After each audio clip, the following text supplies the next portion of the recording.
ওমানের দক্ষিণাঞ্চলীয় শহর সালালার প্রায় ১৯৮ কিলোমিটার দক্ষিণ পশ্চিমে আরব সাগরে ৫.৪ মাত্রার একটি ভূমিকম্প আঘাত এনেছে। আরব সাগরে সৃষ্ট এই ভূকম্পন ওয়েন ফ্র্যাকচার জোন এর সঙ্গে সম্পর্কিত।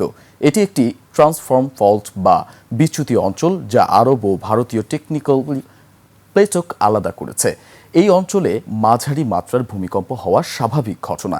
এদিকে মেক্সিকোর দক্ষিণাঞ্চলীয় রাজ্য চিয়াপাসের উপকূলে ৭.৪ মাত্রার শক্তিশালী ভূমিকম্প আঘাত হানার পর সুনামি সতর্কতা জারি করা হয়েছে আশপাশের এলাকায়। ভূকম্পনের পর গুয়াতেমালা ও এল সালভাদরের বিভিন্ন স্থানের ভবন কেঁপে ওঠে। প্রাথমিকভাবে কোনো ধরনের ক্ষয়ক্ষতির খবর পাওয়া যায়নি বলে জানিয়েছে কর্তৃপক্ষ। মার্কিন ভূতাত্ত্বিক জরিপ সংস্থা ইউএসজিএস জানিয়েছে, মেক্সিকোর পুয়ের্তো মাদেরো শহরের কাছে আঘাত হানা এই ভূমিকম্পটির উৎপত্তিস্থল ছিল ভূপৃষ্ঠ থেকে ১০ কিলোমিটার গভীরে।